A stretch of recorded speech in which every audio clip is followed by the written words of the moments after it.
परमेश्वर के नाम में परमेश्वर के नाम को मैं धन्यवाद देती हूँ कि प्रभु ने ये जो मौका मुझको बना कर दिया। और सबसे बड़ी बात यह है कि परमेश्वर के अनुग्रह से आज मैं आपके सामने खड़ी हुई। जैसा उस दिन प्रभु के दास ने कहा कि कोई भी जो है इसको प्रभु ने चुना और प्रभु ने उसका उद्धार कैसे किया तो ये बताना है, तो अपनी गवाही देनी है। तो उसी दिन मैं जब घर में गई, तो जब से घर में मैं गई तब से उसी टाइम से मेरे दिल में ना इतना आनंद और इतना उत्साह आया ना कि मैं प्रभु की गवाही उसकी महिमा के लिए देना चाहती हूँ। तो वो आनंद मुझे हुआ और प्रभु ने मुझको कैसे चुना, तो ये बातें मैं आपको बताना चाहती हूँ कि प्रभु की महिमा के लिए। सबसे पहले जिनको मेरा नाम नहीं मालूम, मेरा नाम शीतल है, सब लोग मुझको रिंकू नाम से पहचानते हैं। और मेरा जन्म एक रोमन कैथलिक परिवार में हुआ। जैसे अभी ब्रदर ने भी कहा कि रोमन कैथलिक लोग कितने कट्टर रहते कि उनको है ना प्रभु का वचन कितना भी सुनाए तो वो कभी भी प्रभु को विश्वास नहीं करते, क्योंकि वो रूढ़ी और परंपरा इतनी भयानक है कि वो कभी भी हम खुद से बाहर नहीं आ सकते थे। तो मेरा बचपन भी एक रोमन कैथलिक परिवार में मेरा जन्म हुआ। मेरे माता पिता, हम 5 भाई बहन हैं और मेरे माता पिता हम सभी वो विश्वास में इतने दृढ़ थे और वो रोमन कैथलिक चर्च में इतने एक्टिव थे कि सब लोग हमको बहुत अच्छी तरह से पहचानते थे। और ऐसा ही वो रीति रिवाजों में मेरा बचपन गुजरा। और जो हर साल में क्रिसमस मनाना, ईस्टर मनाना, वो सब एक्टिविटीज करना, इसमें बहुत हम उत्साही थे। लेकिन एक विशेष बात थी कि जो ये सारी धार्मिक परंपरा को भी हम मनाते थे, लेकिन हमारे जीवन में शांति नहीं थी। सबसे बड़ी बात है कि हमारे जीवन में शांति नहीं थी। और मैं कहना चाहती हूँ कि ये जो दुनियादारी की जो बातें हैं, मेरे जीवन की मैं गवाही देना चाहती हूँ कि मेरा जो जीवन है तो बहुत पाप में डूबा हुआ था। यदि मैं क्रिस्ती परिवार में भी जन्मी थी, लेकिन ये सारे जो हिंदू लोग थे, हिंदू लोग हमारे आजू बाजू में रहने वाले थे, तो उनके भी सारे देवी देवताओं को भी मैं मानती थी। और इतना ही नहीं, उनके मंदिरों में भी जाती थी, उनकी पूजा अर्चा सब बातें करती थी, उनकी बातों में भी मैं बहुत एक्टिव थी। ऐसा मेरा जीवन था। और एक बात मैं बताना चाहती हूँ कि जो परमेश्वर के वचन में जैसा दिया है कि योग 15:16 में जैसा प्रभु के दास वो वचन हमेशा बोलते थे कि मनुष्य जो है पाप को पानी की तरह पीता है, तो वैसा ही मेरा जीवन था। और ये वचन है ना, मैं सिर्फ सुनती थी, तो मुझे एक दिन वो वचन मिला। मैं इसलिए प्रभु को धन्यवाद देती हूँ कि वो वचन मुझको मिला, तो बहुत खुशी हुई कि मीन्स प्रभु के दास भी जो भी बोलते तो वचन के द्वारा ही बोलते। तो वचन पाप को मैं भी पानी के समान पीती थी और मेरे जीवन में शांति नहीं थी, आशा नहीं थी। और मैं आपको बताना चाहती हूँ कि अगर फिर भी मैं ये जो रूढ़ी परंपरा सब बातें करती थी, वो प्रार्थना करती थी, वो विश्वास में भी बहुत मजबूत थी, मानती थी कि यीशु मसीह है, वो परमेश्वर है, लेकिन परमेश्वर के जीवन से मैं बहुत दूर थी। और चर्च में जाना, सब बातें करना, इतना ही नहीं, और सबसे बड़ी बात है कि मुझे आशा नहीं थी कि अगर मैं मर जाऊँ, ये कभी सोचा ही नहीं था। जैसे अब मैं बड़ी हो गई थी, मैं 17 साल की थी जब प्रभु का वचन मेरे पास पहुंचा, तो वो 17 साल में मैंने कभी भी नहीं सोचा था कि हम मरेंगे, मरने के बाद स्वर्ग है, नरक है, ये कोई भी बात मेरे जीवन में मुझे मालूम नहीं थी। क्योंकि अभी वो जब चर्च में जाते थे, सिर्फ फादर जितना बोलते थे उतना ही सुनकर हम आते थे और दुनिया में जीने के टाइम पे वैसे ही हम जीवन बिताते थे।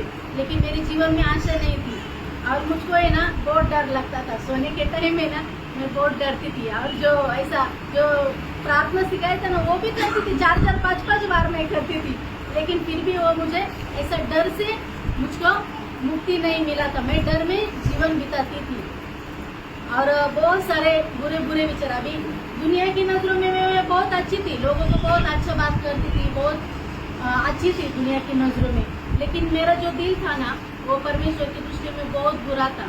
जैसा मरकुस के सुसमाचार में 7 अध्याय 21 और 22 के वचन में दिया है कि मनुष्य के मन में बहुत बुरे बुरे विचार रहते हैं, वे विचार रहते हैं। उसी प्रकार मेरा भी जीवन था, बहुत बहुत गंदी गंदी बातें, वे विचार की बातें, ऐसा मेरा जीवन था।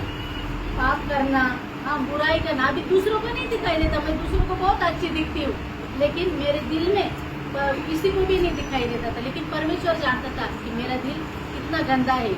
और घर में बाइबल था, अल्टर पर है ना बाइबल रखा था, इतना अभी मुझको शर्म आती है बताने के लिए, वो इतना दूर था, लेकिन एक बार भी बाइबल वो खोलकर कभी भी नहीं पढ़ा। मेरे वो 17 साल में कभी भी बाइबल नहीं पढ़ा। सिर्फ चर्च में जितना वो फादर बताते थे उतना ही सुनते थे, देखते भी नहीं थे कि वो फादर ने सही बोला या गलत बोला। इतना बुरी मुझे मेरी अवस्था थी। और दुनिया की बातों में ना इतना मैं ये थी ना, सब घर के जो परिवारजन थे उनसे भी ज्यादा मूर्ति पूजक मैं थी मेरे जीवन में। और पूरा वो हेड टू फुट मेरा जो पूरा सजना सवरना मेरे घर वालों से भी एकदम अलग था। सबसे ज्यादा मैं उसमें भी ज्यादा थी, ऐसा मेरा पाप भरा जीवन था। लेकिन प्रियो, प्रभु के अनुग्रह से प्रभु ने मुझको बचाया, क्योंकि जैसा हमारे घर में एक वचन ऐसा अल्टर था, उसमें एक छोटी सी पार्टी थी जो एक फादर ने मेरे मम्मी पापा को गिफ्ट करके दी थी, और उसमें एक वचन था। अभी वो वचन है बाइबल में का, वो भी मुझको नहीं मालूम था, हमें मालूम नहीं था। तो उसमें एक रेफरेंस था इब्रानियों का, उसका 13 अध्याय का 5 वचन उसमें दिया है कि प्रभु कहता है कि मैं तुझको कभी नहीं छोड़ूंगा और कभी नहीं त्यागूंगा। तो ये वचन उसमें लिखा था। तभी वो 17वें साल में प्रभु ने वो वचन हमको दिखाया। और उसी बीच में क्या हुआ कि 25 दिसंबर 1999 में जो मेरे मामा है, छोटे मामा योसेफ बनकर उनका नाम है, तो वो प्रभु में आए, उन्होंने बपतिस्मा लिया। अभी प्रभु के दास ने बोला ना, आंद्रियास को प्रभु मिल गया, और वो क्या किया, उसके भाई को भी प्रभु के पास लिया, तो वचन भी मुझको पहुंच हुआ। तो मेरे मामा को जैसे ही परमेश्वर का वचन मालूम हुआ तो वो हमारे घर पे आए, और जैसा ही परमेश्वर का वचन है ना, उन्होंने ना मम्मी को अकेले में सुनाया, ऊपर रूम में लेकर गए और मम्मी को ही वचन के बारे में, देखो हम जो रोमन कैथलिक में करते हैं तो वो सब बातें गलत है, और मरियम के बारे में और बाकी सब बातें है। लेकिन मेरी मम्मी तो बहुत कट्टर थी, तो वो इतना चिढ़ गई ना, तो मम्मी उनको बोली कि मरियम के बारे में एक शब्द भी नहीं बोलना, कुछ भी मैं सुनना नहीं चाहती, क्योंकि रोमन कैथलिक लोगों में ना मरियम के बारे में बताना उनको बहुत बुरा लगता है। ऐसा मेरा फैमिली का बैकग्राउंड था।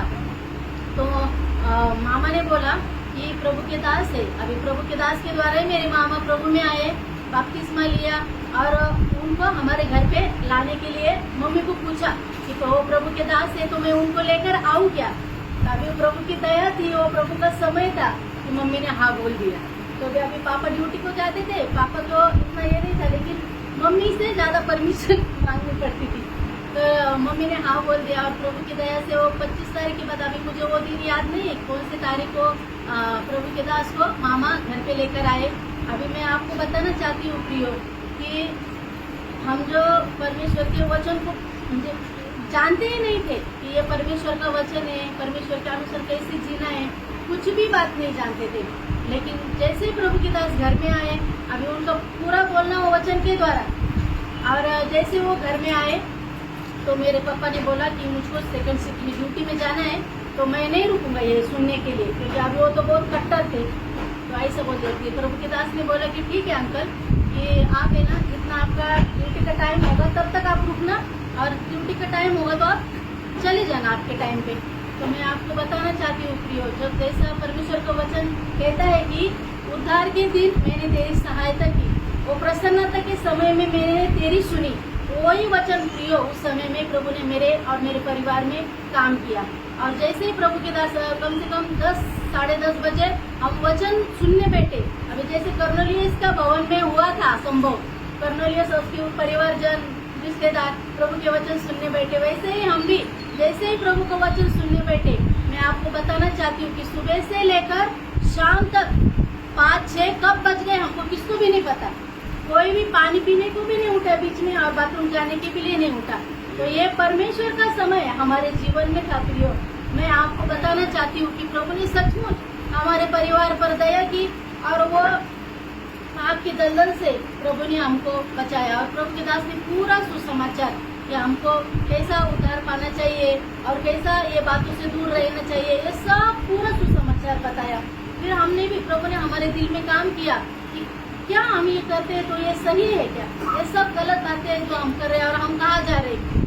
और हमारा ये मम्मी का ये भी सवाल था कि हम मरने के बाद हमको कौन गाड़ेगा, हमको कौन कवर करेगा और क्या, हमको ये सब बातें सवाल थे। उसका भी निराकरण प्रभु ने उसके वचन के द्वारा, प्रभु के द्वारा, दास के द्वारा किया। तो अभी मैं बताना चाहती हूँ कि परमेश्वर का अनुग्रह ही है, तो हमको मन फिरने के लिए प्रभु ने सहायता किया। और उसी समय बपतिस्मा के बारे में भी प्रभु के दास ने हमको बताया, पूरा जो समाचार बताया। फिर एक दिन ठहराया हमने कि अभी प्रभु के दास नासिक से आए थे, अभी वो बोले कि मैं आऊँगा वैजपुर में, वो जो नारंगी सारंगी धरण है, तो उधर है ना बहुत पानी था उस टाइम पे। तो उस टाइम पे बोला कि 4 तारीख को मैं नासिक से आऊँगा वैजपुर में, तो आप भी इधर से आना बपतिस्मा लेने के लिए। अभी प्रभु के अनुग्रह से मेरा पूरा परिवार, जो हम सब ने प्रभु पर विश्वास किया, और जैसा ही हम वो 4 तारीख को सवेरे घर से निकले बपतिस्मा लेगा, जैसा हमने भी निर्णय लिया, वो शैतान ने भी निर्णय लिया कि अब इनको किसी भी तरह उधर नहीं पहुंचा देने का। तो शैतान ने ऐसा काम किया कि जो ट्रेन थी सवेरे जाने वाले, हम सवेरे उधर पहुंचने वाले थे, लेकिन शैतान ने भी क्या काम किया कि वो ट्रेन को ही लेट कर दिया।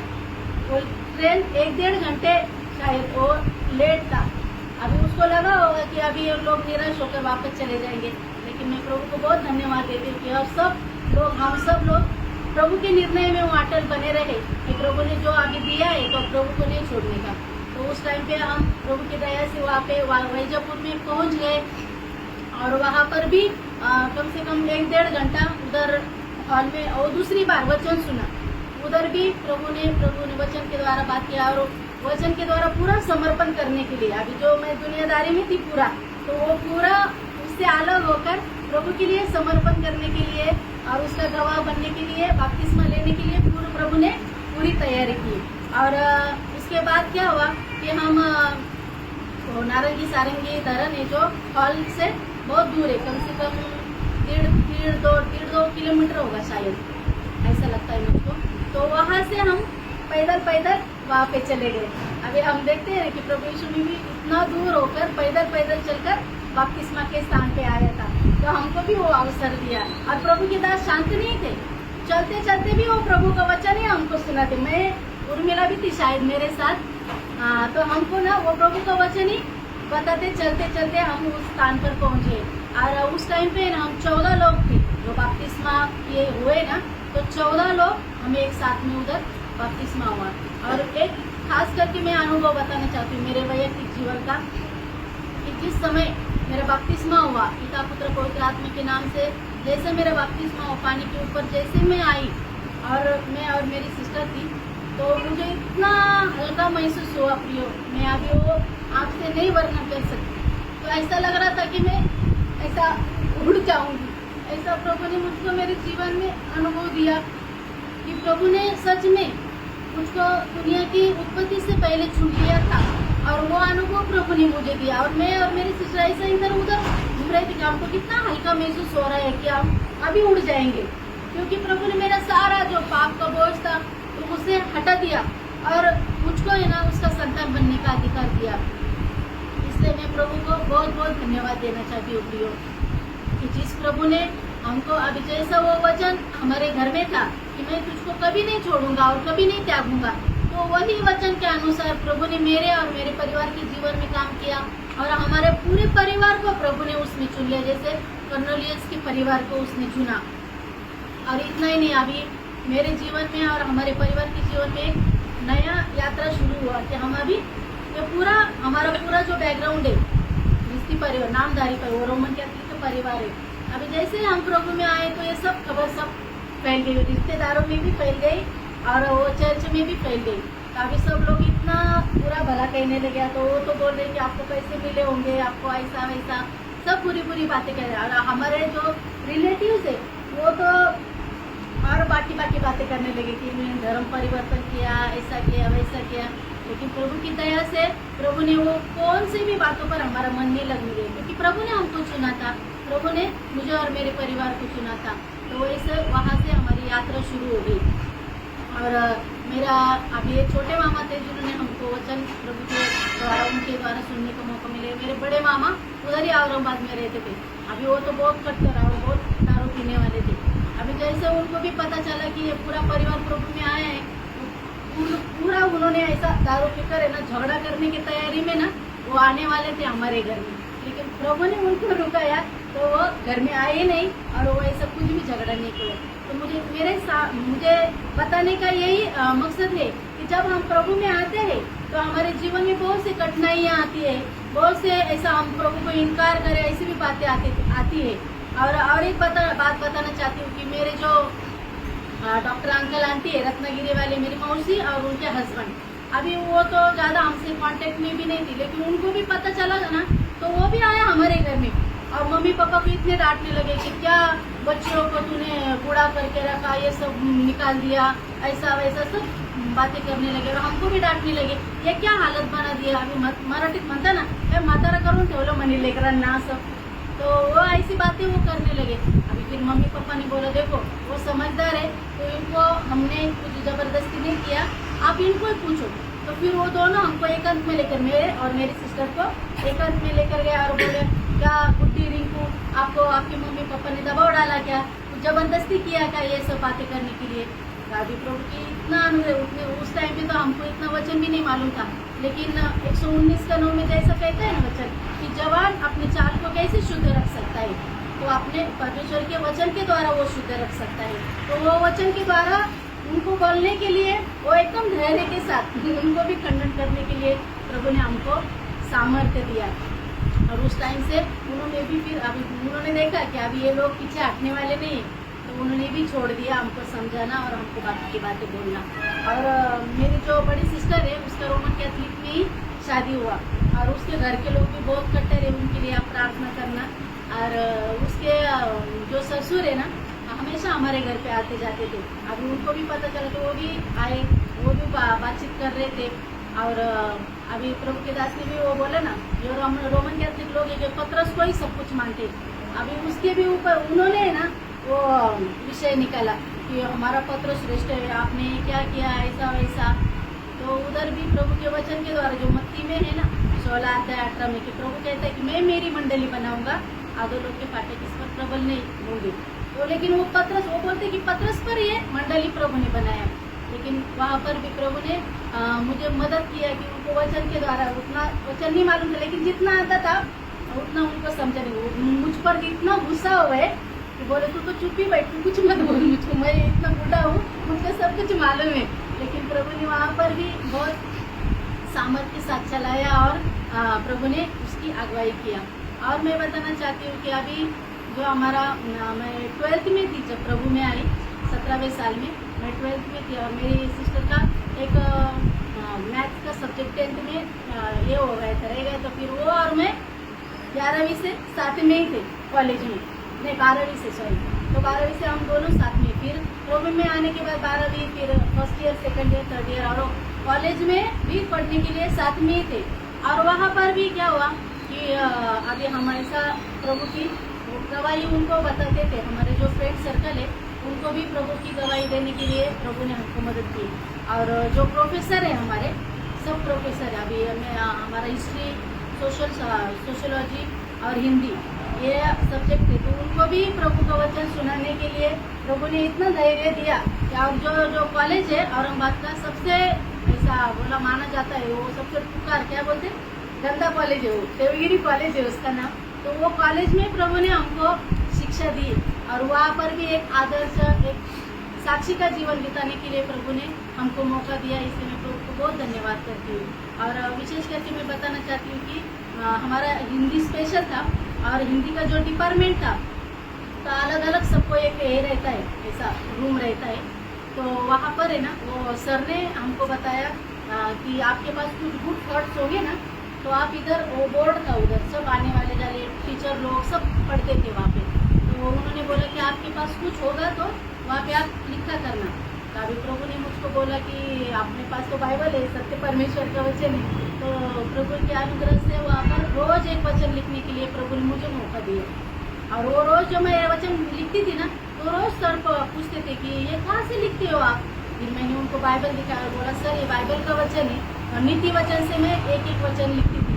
तो फिर आलस के बारे में, शिक्षा के बारे में, ज्ञान के बारे में, वो सब बराबर प्रभु ने वो वचन दिया और उधर लिखने के लिए भी। और वो सर भी बहुत अचंभित होते कि ये बातें तुमने कहाँ से सीखी। मैं बोली सर ये मेरा नॉलेज नहीं, ये बाइबल का है ज्ञान, तो ये लिखने के लिए भी प्रभु ने मुझे मुझको मदद किया। और जैसा जैसा अभी सेकंड ईयर थर्ड ईयर ऐसा जैसा आ रहा था, तो मुझको है ना सोशियोलॉजी में एमए करना मेरा इच्छा था। वो सोशियोलॉजी में मैं एमए बनूँ, आगे का शिक्षण करूँ। लेकिन जैसा जैसा आगे आगे पढ़ाई, जैसे मैं प्रभु में आई ना, तो ये जो दुनिया का शिक्षण है ना, उससे मेरा मन पूरा हट गया। मेरा उसमें बिल्कुल रुचि नहीं रहा। क्यों? क्योंकि ये परमेश्वर का जो वचन है उसको सीखने के बारे में, उसको पढ़ने के बारे में ना मेरा रुचि बहुत बढ़ गया। और मैं प्रभु को बहुत धन्यवाद देती कि प्रभु ने हमको कभी भी नहीं छोड़ा। प्रभु के दास पॉल ब्रदर सुषमा आंटी महीने में एक बार हमारे पास आते थे विजिट करने के लिए, और वो वचन के द्वारा ही हमसे बहुत प्रोत्साहित बातें करते थे, बहुत गवाही देते थे। और उस प्रकार प्रभु ने हमको वचन में बढ़ाते गया। और ये मैं बताना चाहती हूँ कि वो अभी कॉलेज में भी मेरा इंटरेस्ट नहीं रहा कुछ भी बातों में। मैं घर वालों से मैंने बात की कि मम्मी अभी मुझको कॉलेज नहीं करना है, तो मुझे ना अभी बाइबल कॉलेज जाना है। अभी मेरे दिल में एक इच्छा उत्पन्न हुई। अभी फिर प्रभु के दास घर में आए तो मैंने उनसे पूछा कि अभी मुझको पढ़ाई नहीं करने की मुझे, लेकिन बाइबल कॉलेज में जाना है। तो प्रभु के दास ने मुझे क्या उत्तर दिया मालूम है? वो बोले बाइबल कॉलेज में नहीं जाना, घुटना कॉलेज में जाओ। मैं बोले अभी ये घुटना कॉलेज क्या होता है, अभी तो मालूम नहीं। फिर उन्होंने समझाया और बोला कि प्रभु की उपस्थिति में आप जितना भी बैठोगे, प्रभु से सीखोगे, उतना बाइबल कॉलेज में नहीं सीख पाओगे। तो फिर वैसे वो प्रभु में पढ़ने के लिए और प्रभु के और सभी पाने के लिए, वचन को पढ़ने के लिए प्रभु ने बहुत सहायता की। और उसके आगे फिर जैसे जैसे प्रभु के दास उधर आते थे, अभी कितने कितने गाँव में मेरे आत्या और मामा उनके गाँव केड़े केड़े गाँव में, और बहुत अपना वो चित्ते गाँव, उधर सब गाँव में ना प्रभु के दास के साथ एक गवाह बनने के लिए प्रभु ने उसकी सेवा के लिए भी हमको बहुत उत्साह दिया। और ऐसा इतना ही नहीं कि प्रभु ने हमारे परिवार में वो उत्साह दिया कि प्रभु के लिए हम कभी भी पीछे नहीं हटे। परिवार के परिवार हम प्रभु के साथ वो संगति में जाता था, वो मीटिंग में जाता था। अभी नासिक में हो या मनमाड़ में हो, किधर भी मीटिंग रहता ना, तो हम पूरा परिवार प्रभु की संगति के लिए उत्साही था। प्रभु ने वो उत्साह हमारे दिल में डाला था, क्योंकि प्रभु का ये ऐसा वचन है कि इच्छा और काम है जो प्रभु ये हमारे दिल में डालता है, और उत्साह भी प्रभु ये हमारे दिल में डालता है। तो ऐसा चलते चलते कि हम अभी प्रभु के संगति में भी जाते थे, प्रभु के दास के साथ भी गाँव में भी प्रभु के संगति में लोगों को वचन बताने के लिए जाते थे। तो मुझे बहुत आनंद था। और मैं ये सोचती थी ये नासिक वाले लोग कितना लकी है कि जिनको प्रभु का दास मिला कि रोज की संगति और इतना प्योर वचन। अभी हमको तो इतनी रोज की संगति नहीं थी, उधर सिर्फ एक महीने में एक ही बार आते थे। और मुझको दिल में ना इतना ऐसा नहीं कि वो शिवा की रानी सलमान के पास आई और उसने क्या बोला, कितना भाग्यशाली लोग है कि ये सलमान के सामने हर दिन उसका ज्ञान सुनते। तो वैसे ही मेरे दिल में भी ख्याल है। मैं बोले नासिक के लोग बहुत लकी है, तो रोज वो उनको संगति मिलती है, इतना अच्छा वचन सुनने को मिलता है। ये बहुत मेरे दिल की इच्छा है कि मैं भी ऐसा वचन सुनने पाऊँ। अभी आई मेरे शादी की बात, मेरा थर्ड ईयर खत्म हो गया, उसके बाद अभी शादी की बात आया। मेरे सिस्टर की शादी, अभी उसके लिए आते थे लेकिन नहीं हुई। लेकिन प्रभु का अनुग्रह है। अभी शादी के बारे में भी घर वाले मुझे फोर्स करने लगे। अभी इतना फोर्स किया, मेरे तो शादी करने की इच्छा नहीं थी कि मैं बोली अभी मेरा जो जीवन है मैंने प्रभु के लिए समर्पित कर दिया है, मैं शादी नहीं करने वाली। लेकिन घर वालों ने समझाया कि अगर शादी करना प्रभु की योजना है तेरे लिए, तो तू क्यों हट करती है। मैं बोली ठीक है, मैं प्रार्थना करूँगी। मैंने प्रार्थना की, मैं बोली प्रभु अगर तेरी इच्छा है मेरी शादी हो तो मुझे नासिक का ही लड़का चाहिए, क्योंकि मैं उस मंडली में जा सकूं और प्रभु का वचन सुन सकूं। ऐसा मैंने प्रार्थना किया। तो सचमुच प्रिय प्रभु हमारा इतना अच्छा है ना, तो प्रभु ने मेरी प्रार्थना सुनी। और वही उसके बाद है ना नासिक का ही जो आदमी है मेरे लिए आया, और प्रभु ने अद्भुत रीति से मेरे जीवन में काम करके प्रभु ने सचमुच मुझे यहाँ पर लेकर आया है। 2000 साल में हम प्रभु में आए, 4 जनवरी 2000 साल में हम सब ने प्रभु में बपतिस्मा लिया। और उस समय से अभी तक प्रभु ने हमको चलाया, बहुत विश्वास के साथ खड़ा किया। और मैं कहती हूँ कि मेरे जो घर वाले उनसे भी ज़्यादा भाग्यशाली मैं हूँ, क्योंकि प्रभु मुझको नासिक की मंडली में लेकर आया, जहाँ पर इतना प्रभु ने उसका वचन का भंडार दिया है। और प्रभु ने वो नदी के किनारे मुझको लगाया है कि जैसा उसमें मैं पढ़ना चाहती थी, वैसा ही प्रभु ने मेरे मन के अनुसार, मेरी प्रार्थना के अनुसार प्रभु ने मेरे जीवन में काम किया। और 2007 साल में मेरी शादी हुई और वह तब से मंडली में प्रभु ने मुझको लेकर आया। और यहाँ पर आने के बाद भी प्रभु ने इतना उत्साह में बढ़ाया, संगति में जाने के लिए मौका दिया। और मैं सबसे ज़्यादा मैं प्रभु को धन्यवाद देना चाहती हूँ कि स्नेहा आंटी के लिए, जो मेरे साथ है, तो उन्होंने मुझको संगति के लिए इतना प्रोत्साहन किया, बहुत प्रोत्साहन किया। और वैसे इतना ही नहीं, सुसमाचार के बारे में अभी पहले इतना सुसमाचार नहीं बताते, लेकिन इधर आने के बाद है ना, स्नेहा आंटी ने मुझको इतना प्रोत्साहन किया, क्योंकि अभी हम एक साथ में ही रहते थे। तो आंटी के लिए भी मैं प्रभु को बहुत धन्यवाद देती हूँ। बहुत उनके प्रोत्साहन की वजह से आज मैं इतना उत्साहित हूँ। प्रभु के दास और बाकी के लोगों के वजह से मैं आज इतना प्रभु में बन पाई, और प्रभु की दया से प्रभु ने मुझको आपके सामने खड़ा किया, और आज भी प्रभु ने मुझको चलाया। और शादी के बाद भी अभी बहुत सारे संकट, बहुत सारे बीमारियाँ, बहुत सारे दुख मुसीबत मेरे जीवन में आए, लेकिन फिर भी उसमें ना प्रभु ने उसमें मुझको बना कर रखा। अभी मैं एक कल की भी साक्ष्य देना चाहती हूँ। फ्राइडे को अर्पण का भी एक्सीडेंट हो गया है छोटा। वो जो खेल रहा था, तो एक हमारे पार्किंग में बेंच है, तो उसके पैर के ऊपर गिर गया, तो उसको 5 टाँके गिरे, उसको बहुत खून भी गया, बहुत लगा उसको। लेकिन ले जाने आने के लिए उसके पापा घर पे नहीं थे, अनुग्रह और मैं प्रभु की दया से उसको हॉस्पिटल लेकर गए, और सब बातें अच्छी हुई। आज प्रभु की आपके सामने वो आया है मंडली में, तो प्रभु ने उससे भी बहुत भयानक दुर्घटना से बचाया, इसलिए मैं प्रभु को बहुत धन्यवाद देती हूँ। तो ऐसे प्रभु ने मेरे जीवन में कैसा काम किया कि मैं इन प्रभु को नहीं जानती थी, लेकिन प्रभु ने मुझको उसको पहचानने के लिए।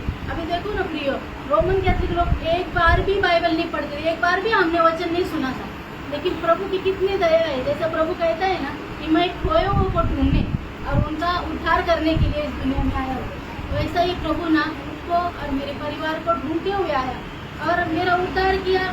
और प्रभु ने अभी तक वो विश्वास में मुझको संभाला है, और उसकी गवाही देने के लिए भी प्रभु अभी तक मुझको मदद करता है। इसलिए मैं बहुत प्रभु को धन्यवाद देती हूँ। हमारी बिल्डिंग में भी सब लोगों को सुसमाचार बताने के लिए, आजू बाजू के लोगों को भी सुसमाचार बताने के लिए, और सबसे बड़ी बात है कि मेरा जीवन उनके लिए भी एक आदर्श रहने के लिए प्रभु ने वो सब काम किया। इसलिए मैं प्रभु को धन्यवाद करती हूँ। अभी तो लोगों के जीवन में, आजू बाजू के लोगों का जीवन में कुछ भी समस्या आती तो तुरंत मेरे पास आते, बोलते ताई प्रार्थना करा, सिस्टर प्रार्थना करना। तो वो ये गवाही प्रभु ने मेरे जीवन में दी है, और प्रभु ने मुझको बहुत अद्भुत रीति से बचाया है। इसलिए मैं प्रभु को बहुत दिल से धन्यवाद करती हूँ। आप सबका भी बहुत दिल से धन्यवाद करती हूँ। प्रभु ने इतने अच्छे भाई बहन मुझको दिए, इतने अच्छे प्रभु के दास मुझको दिए, और आज तक प्रभु ने अच्छे से संभाला है, चला है। इसलिए मैं प्रभु को बहुत दिल से धन्यवाद करती हूँ और प्रभु की गवाही समझ करती हूँ।